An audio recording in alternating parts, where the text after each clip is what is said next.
നമസ്തേ.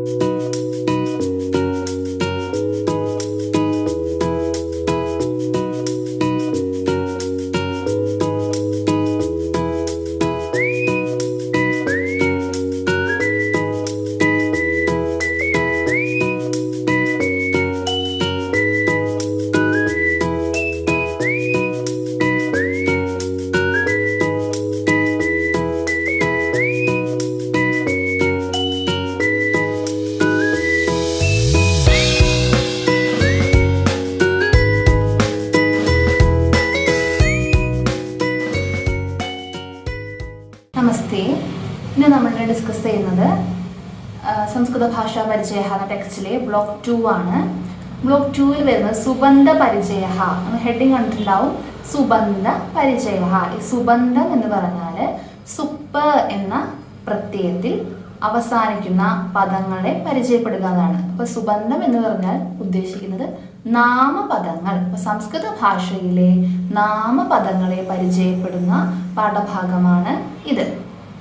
അപ്പൊ നമ്മൾ ഓരോ ഭാഷയിലും എന്തുണ്ടായിരിക്കും? നാമപദങ്ങൾ, ക്രിയാപദങ്ങൾ എന്നിങ്ങനെ പദങ്ങൾ ഉണ്ടായിരിക്കും. അതുപോലെ നാമപദങ്ങൾ എന്താണ്, അവ എങ്ങനെയാണ് പ്രയോഗിക്കേണ്ടത് എന്നാണ് ഈ പാഠത്തിൽ പറയുന്നത്, അല്ലെങ്കിൽ ഈ ബ്ലോക്കിൽ പറയുന്നത്.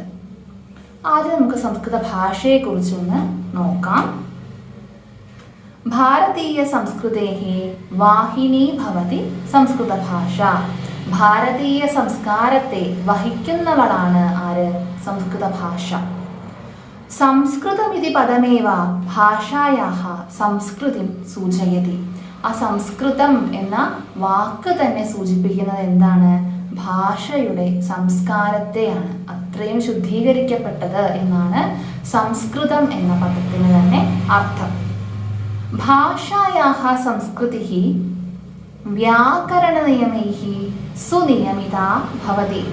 സംസ്കൃത ഭാഷയുടെ അല്ലെങ്കിൽ ഒരു ഭാഷയുടെ സംസ്കാരം എന്ന് പറയുന്നത് വ്യാകരണ നിയമങ്ങളാൽ ഉള്ളതാണ്. തതഃ സംസ്കൃത അധ്യേതാരഃ പ്രഥമമേവ വ്യാകരണ നിയമാനുസാരിണാം പദാനാം അധ്യയനമേവ കുറുവന്തി. അപ്പോൾ എന്താണ്? ഒരു ഭാഷ പഠിക്കണമെങ്കിൽ അതിന് ആദ്യം നമ്മൾ അറിഞ്ഞിരിക്കേണ്ടത് ആ ഭാഷയുടെ വ്യാകരണമാണ്. പ്രത്യേകിച്ച് സംസ്കൃത ഭാഷയിൽ വ്യാകരണ കാര്യങ്ങൾ അറിഞ്ഞിരുന്നാൽ മാത്രമേ ഭാഷ ശരിയായ അർത്ഥത്തിൽ പ്രയോഗിക്കുവാൻ സാധിക്കുകയുള്ളൂ. പ്രകൃതി പ്രത്യയോഹോ സംയോഗേനൈവ പദാനാം ഉദ്ഭവഃ. അതായത് പ്രകൃതി, പ്രത്യയം എന്നിവയുടെ സംയോഗത്താലാണ് ഒരു പദം ഉണ്ടാകുന്നത്. അർത്ഥവദ്ഭിഃ ശബ്ദൈഃ സഹ സുപ് പ്രത്യയാനാം യോഗേന സുബന്ധപദാനി നിഷ്പാദ്യന്തെ. അർത്ഥവത്തായിട്ടുള്ള ശബ്ദങ്ങളോടുകൂടി സുപ് പ്രത്യയങ്ങൾ യോജിക്കുമ്പോൾ, അതായത് സു ഔ ജസ്, അം ഔട്ട് ഷസ്, താഭ്യാം ഭിസ് അങ്ങനെ തുടങ്ങുന്ന കുറച്ച് പ്രത്യയങ്ങളുണ്ട്. ഇവയാണ് ഒരു പദം ഉണ്ടാകാൻ സഹായകമാകുന്നത്. അപ്പോൾ ഇത്തരത്തിൽ സുപ്രത്യയങ്ങൾ ഒരു ശബ്ദവുമായി യോജിക്കുമ്പോഴാണ് സുബന്ധങ്ങൾ അല്ലെങ്കിൽ നാമപദങ്ങൾ ഉണ്ടാകുന്നത്. നാമരൂപേണ വിശേഷരൂപേണ ച സുബന്ധപദാനി സന്ധി. നാമരൂപങ്ങളിലും അല്ലെങ്കിൽ വിശേഷണ പദങ്ങളായിട്ടും എന്താണ് സുബന്ധങ്ങൾ പ്രയോഗിക്കാറുണ്ട്. ധാതുഭിഃ സഹ തിങ് പ്രത്യയാനാം യോഗേന ക്രിയാപദാനാം നിഷ്പത്തിഃ. ധാതുക്കളോട് കൂടി, ധാതു എന്നിവിടെ ഉദ്ദേശിക്കുന്നത് റൂട്ട്. നമ്മൾ ഇംഗ്ലീഷിലൊക്കെ ഒരു വേർഡിന്റെ റൂട്ട് എന്ന് പറയും. ആ ധാതുക്കളോട് കൂടി, ഈ റൂട്ടിനോട് കൂടി തിങ് പ്രത്യയങ്ങൾ, സുപ്പ് പ്രത്യയങ്ങൾ പോലെ തന്നെ തിങ് പ്രത്യയങ്ങൾ യോജിക്കുമ്പോഴാണ് ക്രിയാപദങ്ങൾ ഉണ്ടാകുന്നത്. തിപ്തശ്ചി, സിപ്തസ്തസ്, മിപ് വസ്മസ്. അങ്ങനെ സംസ്കൃതം ഡീറ്റെയിൽ ആയിട്ട് പഠിക്കുമ്പോൾ അത്തരത്തിലുള്ള എന്താണ് പ്രത്യയങ്ങൾ നമ്മൾ പഠിക്കും. സംസ്കൃത വ്യാകരണത്തിൽ ഇത്തരത്തിലുള്ള തിങ്, സുപ്പ് തുടങ്ങിയിട്ടുള്ള പ്രത്യയങ്ങൾ നമ്മൾ പഠിക്കും. അപ്പോൾ സുപ്പ് പ്രത്യയങ്ങൾ നാമപദങ്ങൾ ഉണ്ടാകാൻ കാരണമാകുന്നു. തിങ് പ്രത്യയങ്ങൾ ക്രിയാപദങ്ങൾക്ക് കാരണമാകുന്നു. അപ്പോൾ നാമപദങ്ങളുണ്ട്, ക്രിയാപദങ്ങളുണ്ട്. അപ്പോൾ സുബന്ധം, തിങ്ങന്തം എന്നവയെ പറയുകയും ചെയ്യുന്നു. പ്രത്യയാനാം യോഗേന പ്രകൃതി പ്രത്യയോः ഉഭയോരപി കേചന വികാരാः ജായन्ते തദനന്തരം ലബ്ധാനി രൂപാണ്യേവ സിദ്ധരൂപാണി ഇത്യുച്യന്തെ. ഇനി ഈ നാമപദങ്ങളോടൊപ്പം ഓരോ അർത്ഥങ്ങൾക്കനുസരിച്ചുള്ള പ്രത്യയങ്ങൾ ചേർത്തിട്ട് എന്തുണ്ടാകുന്നു, അവയെ ഓരോ അർത്ഥങ്ങളിൽ ഉപയോഗിക്കുകയും സിദ്ധരൂപം എന്ന രീതിയിൽ നമ്മൾ പ്രയോഗിക്കുകയും ചെയ്യുന്നു. സുബന്ധപദാനാം സപ്തവിഭക്തയഃ സന്തി. ഈ നാമപദങ്ങൾക്ക് സംസ്കൃതത്തിൽ ഈ നാമപദങ്ങളെ 7 വിഭക്തികളിലായി തിരിച്ചിട്ടുണ്ട്. 7 അർത്ഥങ്ങൾ തരുന്നതായിട്ടുള്ള 7 വിഭക്തികളിലായിട്ട് ഈ നാമപദങ്ങളെ നമ്മൾ തിരിക്കുന്നുണ്ട്. ഇനി ഈ വിഭക്തികൾ തന്നെ എങ്ങനെയാണ്? ഏക ദ്വി ബഹുനാമകാനി ത്രീണി വചനാന്യപി സന്തി.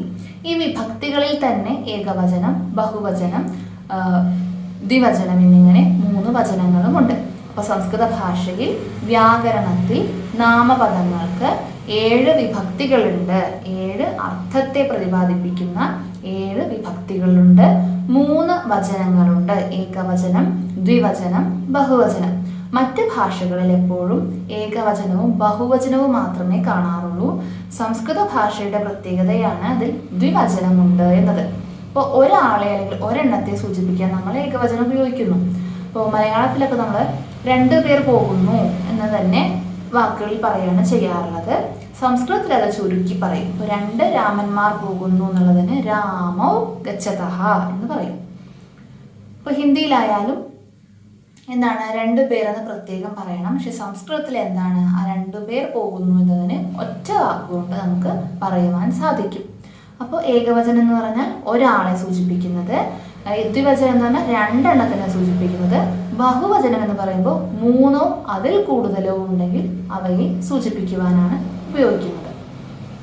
അപ്പോൾ 7 വിഭക്തികളുണ്ട് എന്ന് പറഞ്ഞു. ഈ 7 വിഭക്തികൾ ഏതൊക്കെയാണ്? ഒന്നാമത്തേത് പ്രഥമാ വിഭക്തി. ഇപ്പൊ പ്രഥമാ വിഭക്തിക്ക് അർത്ഥം അവൻ, അവൾ, അത്, ആ എന്നൊക്കെയാണ്. ഇപ്പോൾ ഒരു രാമൻ, സീത എന്താണോ അത്, അല്ലെങ്കിൽ അവൻ വന്നു, അവൾ വന്നു എന്നൊക്കെ പറയണമെങ്കിൽ നമ്മൾ പ്രഥമാ വിഭക്തിയാണ് ഉപയോഗിക്കുന്നത്. പിന്നെ ദ്വിതീയ വിഭക്തിക്ക് അർത്ഥം അതിനെ, അതിനോട് എന്നാണ്. തൃതീയ വിഭക്തിക്ക് കൊണ്ട്, അതുകൊണ്ട്, ആൽ അതിനാൽ, സീതയാൽ, ഊടെ വഴിയിലൂടെ പോയി, ഓട് രാമനോട് കൂടെ. പിന്നെ ഹേതു കാരണമായിട്ടും തൃതീയ വിഭക്തി ഉപയോഗിക്കുന്നു. കൈകൊണ്ട് എഴുതി അല്ലെങ്കിൽ അത് കാരണം ഇങ്ങനെ ഉണ്ടായി എന്നൊക്കെ പറയുവാൻ വേണ്ടി കാരണത്തിന്റെ അർത്ഥത്തിലും തൃതീയ വിഭക്തി നമ്മൾ ഉപയോഗിക്കുന്നുണ്ട്. ചതുർത്ഥി വിഭക്തിക്ക് ആയിക്കൊണ്ട് അല്ലെങ്കിൽ അതിനു വേണ്ടി എന്നൊക്കെയാണ് അർത്ഥം. ആയിക്കൊണ്ട്, അതിനു വേണ്ടി. പഞ്ചമി വിഭക്തിക്ക് അതിൽ നിന്ന്, അതിനേക്കാളും എന്നാണ്. അതിൽ നിന്ന്, മരത്തിൽ നിന്നും വൃക്ഷത്തിൽ നിന്നും ഇല വീഴുന്നു. അതുപോലെ അതിനേക്കാളും, ഇപ്പോൾ ഒരാളെക്കാളും രാമനേക്കാളും ലക്ഷ്മണനാണ് നല്ലത് അങ്ങനെ പറയണമെങ്കിൽ രാമാത്, അത് പഞ്ചമി വിഭക്തിയാണ്. അപ്പോൾ എന്താണ് കമ്പാരിസൺ, കമ്പയർ ചെയ്ത് പറയാനാണ് പഞ്ചമി വിഭക്തി ഉപയോഗിക്കുന്നത്. പിന്നെ അതിൽ നിന്ന്, ഒരിടത്ത് നിന്ന്, ഒരു സ്ഥലത്തിൽ നിന്ന് വരുന്നു എന്നൊക്കെ പറയാൻ പഞ്ചമി വിഭക്തി ഉപയോഗിക്കുന്നു. അടുത്തത് ഷഷ്ഠി വിഭക്തിയാണ്. ഷഷ്ഠിക്ക് അർത്ഥം നമ്മൾ പൊസഷൻ കാണിക്കാനാണ്. എൻ്റെ അല്ലെങ്കിൽ അവൻ്റെ എന്ന് കാണിക്കുവാനാണ് ഷഷ്ഠി വിഭക്തി ഉപയോഗിക്കുന്നത്. ഇക്ക്, ന്റെ, ഉടെ എന്നൊക്കെയാണ് ഷഷ്ഠിക്ക് അർത്ഥം. രാമന്, സീതയ്ക്ക്, അവൻ്റെ, സീതയുടെ എന്നൊക്കെ പറയാനാണ് ഷഷ്ഠി വിഭക്തി പ്രയോഗിക്കുന്നത്.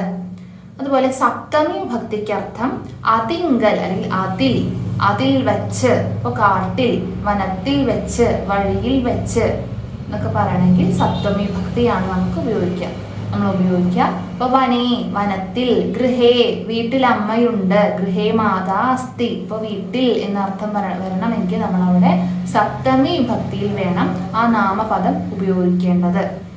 പിന്നെ അതിൽ വെച്ച് എന്ന് പറയുന്നത് ഇപ്പൊ കുട്ടികളുടെ ഒരു കൂട്ടമാണ്. അപ്പൊ കുട്ടികളിൽ വെച്ച് ഗൗതമനാണ് മിടുക്കൻ എന്ന് പറയണമെങ്കിൽ ഒരു കൂട്ടത്തിൽ വെച്ച് ഒരെണ്ണം എന്ന് പറയാൻ വേണ്ടിയിട്ട് നമ്മൾ അതിൽ വെച്ച് എന്ന അർത്ഥത്തിൽ പ്രയോഗിക്കാൻ സപ്തമി വിഭക്തി ഉപയോഗിക്കുന്നു. അപ്പോൾ മരങ്ങളിൽ വെച്ച് തെങ്ങാണ് ശ്രേഷ്ഠമായിട്ടുള്ളത് എന്നൊക്കെ പറഞ്ഞ് വൃക്ഷേഷു എന്നത് എന്തായിരിക്കും? സപ്തമി വിഭക്തി ആയിരിക്കും. ഒരാളുടെ പേര് പറയാൻ അല്ലെങ്കിൽ അവൻ, അവൾ, അത്, ആ എന്നീ അർത്ഥത്തിൽ നമ്മൾ പ്രഥമ വിഭക്തി ഉപയോഗിക്കുന്നു.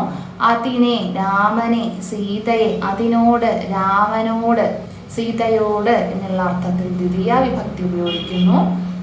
കൊണ്ട്, ആൽ, ഓട്, ഊടെ, കൈകൊണ്ട് എഴുതി, വഴിയിലൂടെ പോയി, സീതയാൽ അങ്ങനെ സംഭവിച്ചു എന്നൊക്കെ പറയാൻ തൃതീയ വിഭക്തി ഉപയോഗിക്കുന്നു.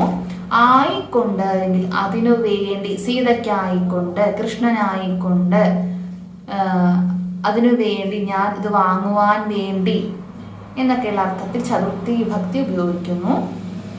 അതിൽ നിന്ന്, അതിനേക്കാളും എന്ന അർത്ഥത്തിൽ പഞ്ചമി വിഭക്തി ഉപയോഗിക്കുന്നു. ഇക്ക്, ന്റെ, ഉടെ എന്നീ അർത്ഥങ്ങളിൽ ഷഷ്ഠി വിഭക്തി ഉപയോഗിക്കുന്നു. അതിൽ, അതിൽ വെച്ച് എന്നീ അർത്ഥങ്ങളിൽ സപ്തമി വിഭക്തിയും ഉപയോഗിക്കുന്നു. ഇനി ഇങ്ങനെ 7 വിഭക്തികളാണുള്ളത്. ഈ 7 വിഭക്തികൾക്കും എന്തുണ്ടായിരിക്കും? 3 വചനങ്ങൾ ഉണ്ടായിരിക്കും. പ്രഥമ വിഭക്തിക്ക് ഏകവചനം, ദ്വിവചനം, ബഹുവചനം എന്നിങ്ങനെ 3 വചനം ഉണ്ടായിരിക്കും. ദ്വിതീയ വിഭക്തിക്കും തൃതീയയ്ക്കും അതുപോലെ 7 വിഭക്തികൾക്കും ഏകവചനവും ദ്വിവചനവും ബഹുവചനവും ഉണ്ടായിരിക്കും. ഇനി പ്രഥമ വിഭക്തിയിൽ തന്നെ സംബോധന പ്രഥമ എന്നൊരു വിഭാഗം കൂടിയുണ്ട്. അത് എന്തിനാണ് ഉപയോഗിക്കുന്നത്? സംബോധന ചെയ്യാൻ. ഇപ്പൊ പ്രഥമ വിഭക്തിയിൽ രാമഃ, രാമോ, രാമാഹ എന്ന് പറഞ്ഞിട്ട് സംബോധന പ്രഥമ ഉദ്ദേശിക്കുന്നത് അയാളെ സംബോധന ചെയ്യാനാണ്. ഹേ രാമ, അല്ലയോ രാമ, ഹേ രാമോ, ഹേ രാമഃ എന്നിങ്ങനെയാണ് സംബോധന പ്രഥമ വരുന്നത്. അപ്പൊ 7 വിഭക്തികളാണുള്ളത്. സംബോധന പ്രഥമ വിഭക്തിയിൽ അഡീഷണൽ ആയിട്ട് സംബോധനയ്ക്ക് വേണ്ടി മാത്രമായിട്ട് ഉപയോഗിക്കുന്നതാണ്.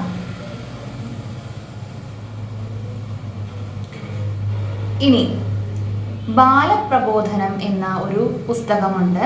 അതിൽ ബാലന്മാർക്ക്, കുട്ടികൾക്ക് സംസ്കൃതം എളുപ്പത്തിൽ പഠിക്കുവാൻ വേണ്ടിയിട്ടുള്ള ഒരു പുസ്തകമാണ്.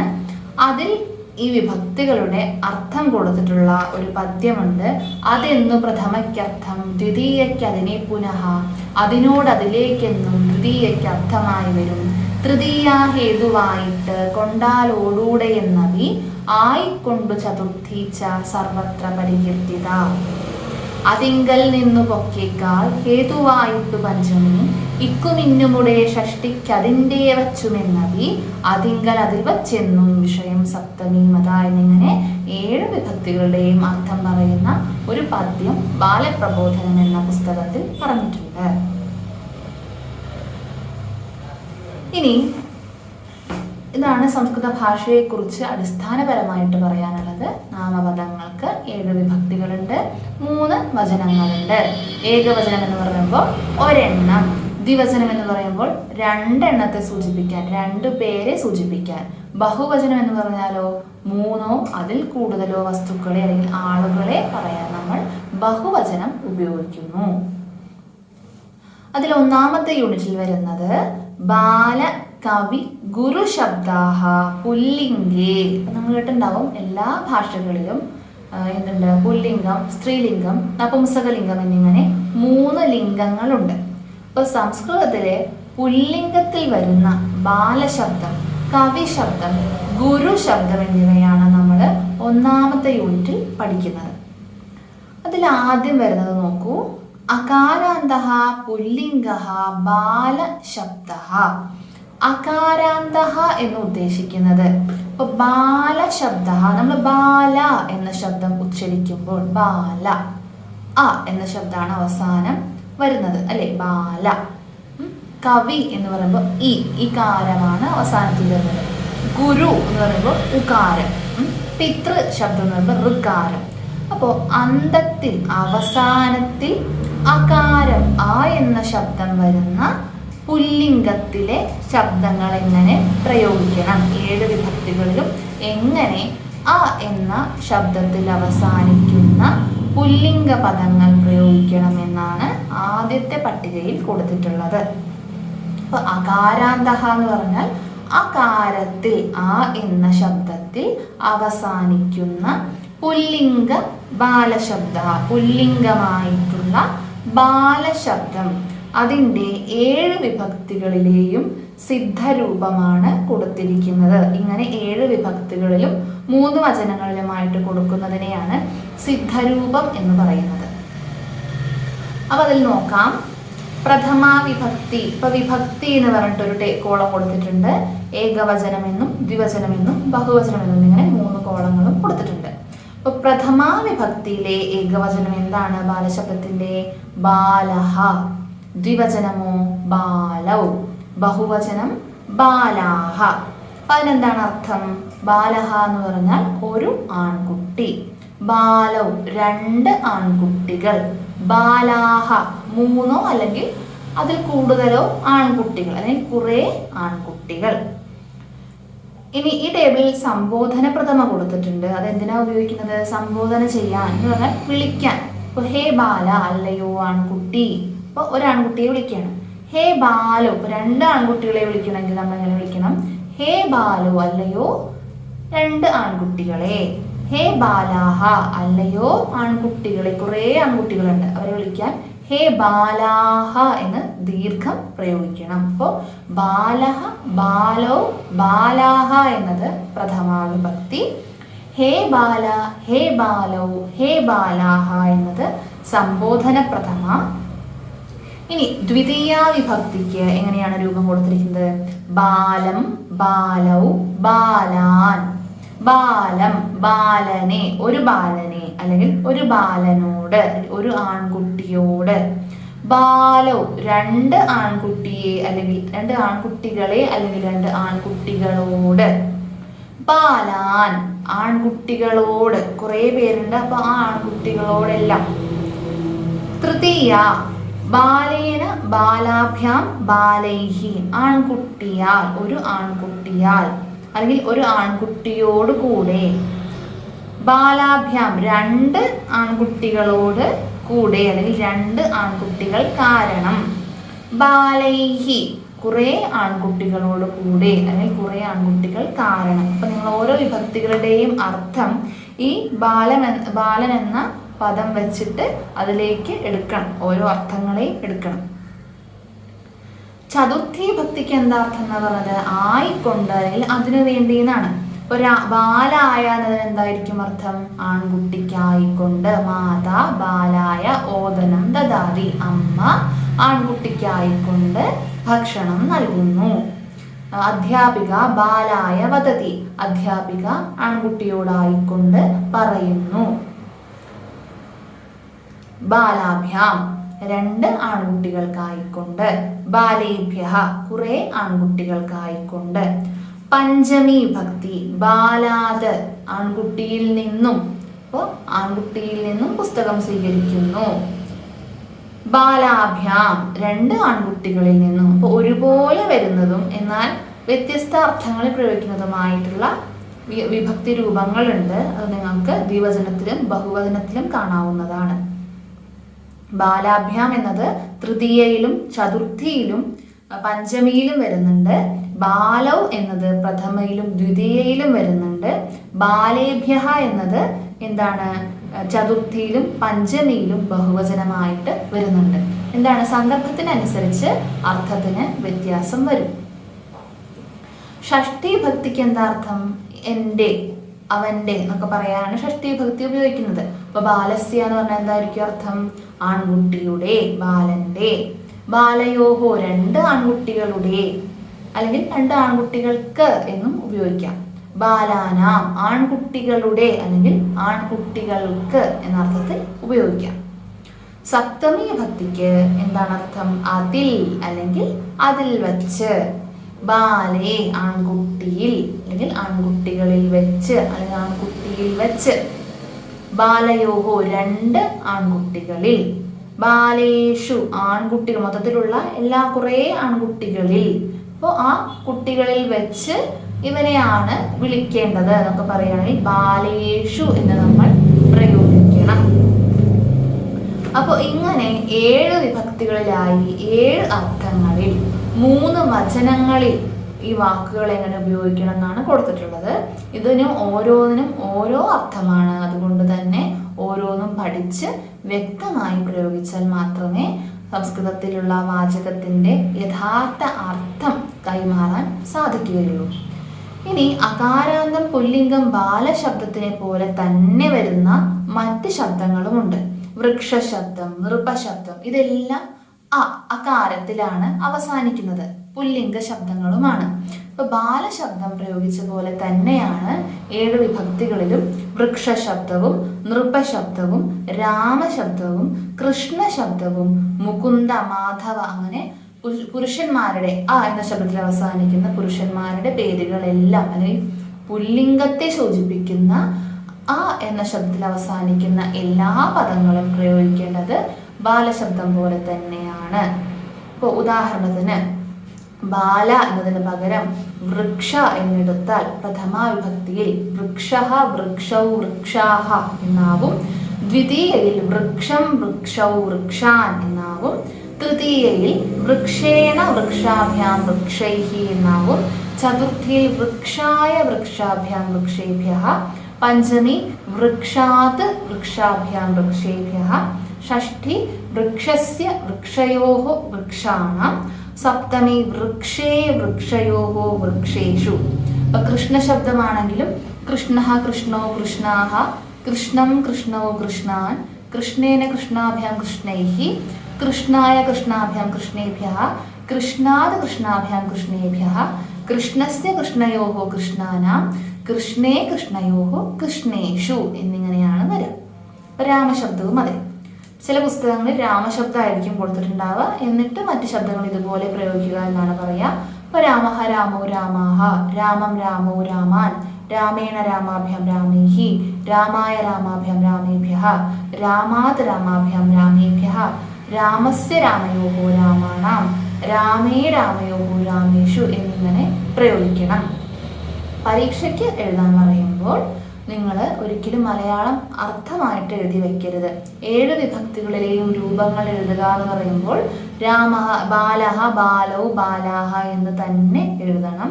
അല്ലാതെ ഒരു ബാലൻ, 2 ബാലന്മാർ, കുറേ ബാലന്മാർ എന്ന് എഴുതി വയ്ക്കരുത്. അർത്ഥം എഴുതാൻ പറയുമ്പോൾ മാത്രമേ ബാലന്മാർ എന്ന അർത്ഥം മലയാളത്തിൽ എഴുതി വയ്ക്കുവാൻ പാടുള്ളൂ. അല്ലെങ്കിൽ സംസ്കൃതത്തിലാണെങ്കിൽ ബാലഃ, ബാലൗ, ബാലാഃ എന്ന് തന്നെ എഴുതണം. അടുത്തത് ഇകാരാന്തഃ പുല്ലിംഗഃ. അപ്പോൾ അകാരം എന്ന ശബ്ദത്തിൽ മാത്രം അവസാനിക്കുന്നതല്ല, ഈ എന്ന ശബ്ദത്തിൽ അവസാനിക്കുന്ന പുല്ലിംഗ ശബ്ദങ്ങളുമുണ്ട്. കവി, രവി എന്ന പോലെ. അത്തരത്തിലുള്ള ശബ്ദങ്ങൾ എങ്ങനെയാണ് 7 വിഭക്തികളിൽ പ്രയോഗിക്കേണ്ടത് എന്നാണ് ഇനി പറയുന്നത്. അതിൽ പ്രഥമ വിഭക്തിയിൽ നോക്കൂ, ഏകവചനം കവിഹി, ദ്വിവചനം കവി, ബഹുവചനം കവയഃ. അപ്പോൾ പ്രഥമ വിഭക്തിയിൽ കവിഹി, കവി, കവയഃ എന്നാണ് കവി ശബ്ദത്തിന്റെ പ്രഥമ വിഭക്തിയിലെ രൂപം. സംബോധന പ്രഥമ എങ്ങനെയാണ്?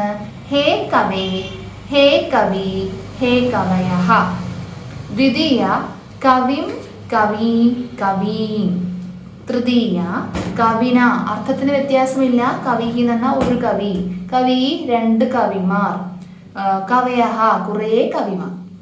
ദ്വിതീയ കവിം, കവിയോട്, കവിയെ, കവി 2 കവിമാരെ, കവീൻ കവിമാരെ അല്ലെങ്കിൽ കവികളെ.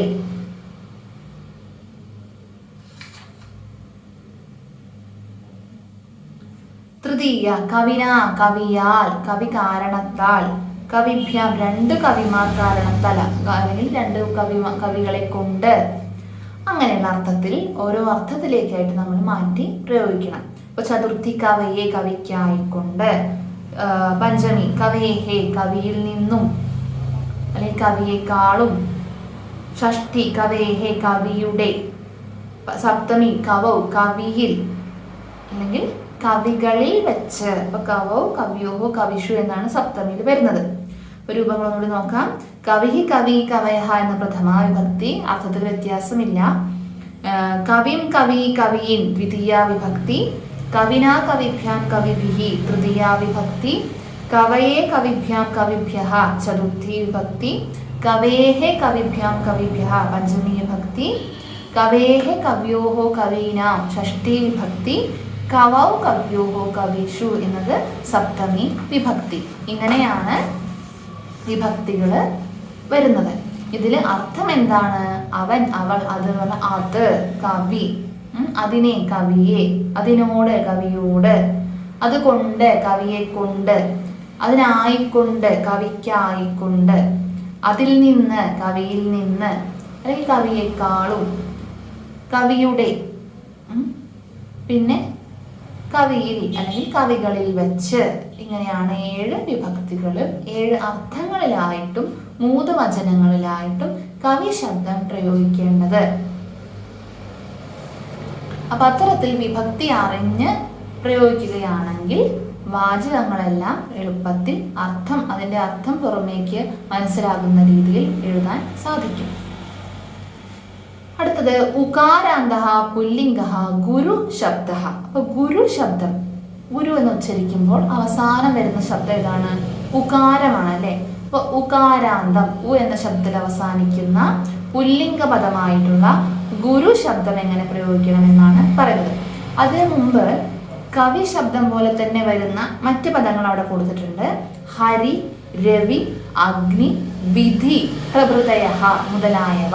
അപ്പൊ കവിഹി കവി കവയ എന്നതുപോലെ ഹരിഹി ഹരി ഹരയഹ, ഹരിം ഹരി ഹരീം, ഹരിണാ ഹരിഭ്യാം ഹരിഭിഹി, ഹരയേ ഹരിഭ്യാം ഹരിഭ്യഃ, ഹരേഹ ഹരിഭ്യാം ഹരിഭ്യഃ, ഹരേഹ ഹരിയോഹ ഹരീണാം, ഹരൗ ഹരിയോഹ ഹരീഷു. പിന്നെ രവി, രവിഹി രവി രവയഃ. ഇതുപോലെ തന്നെ രവിം രവി രവീം, രവിണാ രവിഭ്യാം രവിഭിഹി, രവയേ രവിഭ്യാം രവിഭ്യഃ, രവേഹ രവിഭ്യാം രവിഭ്യഃ, രവേഹ രവ്യോഹോ രവീണാം, രവൗ രവ്യോഹോ രവീഷു. ഇങ്ങനെ വരും. അഗ്നിയും വിധിയുമെല്ലാം ഇതുപോലെ അഗ്നിഹി അഗ്നി അഗ്നയഃ. അങ്ങനെ ആ കവി എന്ന പദം മാറിയിട്ട് ഹരി എന്ന പദമാവും. അപ്പോൾ ബാലശബ്ദത്തില് ബാല എന്നത് മാറിയിട്ട് രാമ, കൃഷ്ണ എന്നൊക്കെ വരും. അവസാനത്തെ ചിഹ്നങ്ങളെല്ലാം അതുപോലെ തന്നെ വരും. ഇനി ഗുരു ശബ്ദത്തിന്റെ നോക്കാം. അത് എന്താണ്? ഉകാരാന്ത ശബ്ദമാണ് ഗുരു ശബ്ദം, പുല്ലിംഗ ശബ്ദം. പ്രഥമ വിഭക്തി ഗുരുഹു ഗുരു ഗുരവഹ. അപ്പൊ ഗുരുഹു ഒരു ഗുരു, ഒരു അധ്യാപകൻ. ഗുരു 2 ഗുരുക്കന്മാർ. ഗുരവഹ കുറെ ഗുരുക്കന്മാർ. സംബോധന പ്രഥമ എങ്ങനെയാണ്? ഹേ ഗുരു, ഹേ ഗുരു, ഹേ ഗുരവഹ. ദ്വിതീയ എങ്ങനെയാണ്? ഗുരും ഗുരു ഗുരൂൻ. ഗുരും ഗുരുവിനെ, അധ്യാപകനെ അല്ലെങ്കിൽ ഗുരുവിനോട്. ഗുരു 2 ഗുരുക്കന്മാരോട്. ഗുരൂൻ ഗുരുക്കന്മാരോട് അല്ലെങ്കിൽ ഗുരുക്കന്മാരെ. തൃതീയ ഗുരുണാ ഗുരുഭ്യാം ഗുരുഭിഹി, ഗുരുവിനാൽ അല്ലെങ്കിൽ ഗുരു കാരണം. ചതുർത്ഥി ഗുരവേ ഗുരുവിനായിക്കൊണ്ട്, ഗുരവേ ഗുരുഭ്യാം ഗുരുഭ്യഃ. പഞ്ചമി ഗുരോഹോ ഗുരുഭ്യാം ഗുരുഭ്യഃ, ഗുരോഹോ ഗുരുവിൽ നിന്നും. ഷഷ്ടി ഗുരോഹോ ഗുരുവിന്റെ, ഗുരുവോഹോ ഗുരുക്കൻ 2 ഗുരുക്കന്മാരുടെ, ഗുരുണാം ഗുരുക്കന്മാരുടെ. സപ്തമി ഗുരൗ ഗുരുവോഹോ ഗുരുഷു, ഗുരുവിൽ അല്ലെങ്കിൽ ഗുരുക്കന്മാരിൽ വെച്ച് എന്നൊക്കെ പറയാൻ സപ്തമി വിഭക്തിയിൽ പ്രയോഗിക്കണം. അപ്പോൾ പ്രഥമ വിഭക്തി എങ്ങനെയാണ്? ഗുരുഹു ഗുരു ഗുരവഃ. ദ്വിതീയ ഗുരും ഗുരു ഗുരൂൻ. തൃതീയ ഗുരുണാ ഗുരുഭ്യാം ഗുരുഭിഹി. ചതുർത്ഥി ഗുരവേ ഗുരുഭ്യാം ഗുരുഭ്യഃ. പഞ്ചമി ഗുരോഹോ ഗുരുഭ്യാം ഗുരുഭ്യഃ. ഷഷ്ഠി ഗുരോഹോ ഗുരുവോഹോ ഗുരുണാം. സപ്തമി ഗുരൗ ഗുരുവോഹോ ഗുരുഷു. ഇതുപോലെ തന്നെ ഗുരുശബ്ദം പോലെ തന്നെ ഗുരു എന്നതിന് പകരം ശംഭു, വിഷ്ണു, സാനു എന്നിവയാക്കിക്കൊണ്ട് ഇതുപോലെ പ്രയോഗിക്കാവുന്നതാണ്. അപ്പൊ എങ്ങനെ വരും? വിഷ്ണു വിഷ്ണു വിഷ്ണവഃ, ഹേ വിഷ്ണു ഹേ വിഷ്ണു ഹേ വിഷ്ണവഃ. വിഷ്ണു വിഷ്ണു വിഷ്ണൂൻ. വിഷ്ണുനാ വിഷ്ണുഭ്യാം വിഷ്ണുഭിഹി. വിഷ്ണവേ വിഷ്ണുഭ്യാം വിഷ്ണുഭ്യഃ. വിഷ്ണോഹോ വിഷ്ണുഭ്യാം വിഷ്ണുഭ്യഃ. വിഷ്ണോഹോ വിഷ്ണുവോഹോ വിഷ്ണൂനാം. വിഷ്ണൗ വിഷ്ണുവോഹോ വിഷ്ണുഷു എന്ന് വരും. പോലെ സാനുഹു സാനു സാനവഃ. ദ്വിതീയ സാനും സാനു സാനൂൻ. സാനുനാ സാനുഭ്യാം സാനുഭിഹി. സാനവേ സാനുഭ്യാം സാനുഭ്യഃ. സാനോഹോ സാനുഭ്യാം സാനുഭ്യഃ. സാനോഹോ സാന്യോഹോ സാനൂനാം. സാനൗ സാന്യോഹോ സാനുഷു അങ്ങനെ വരും. അപ്പൊ ഇത്തരത്തിൽ ഏതൊക്കെ ശബ്ദങ്ങളാണ്? അകാരാന്തം പുല്ലിംഗം ബാലശബ്ദം, ഇകാരാന്തം പുല്ലിംഗം കവിശബ്ദം, ഉകാരാന്തം പുല്ലിംഗം ഗുരുശബ്ദം. ഈ 3 എണ്ണമാണ് എന്തിനുള്ളത്? ഒന്നാമത്തെ യൂണിറ്റിൽ നമുക്ക് പഠിക്കാനുള്ളത്.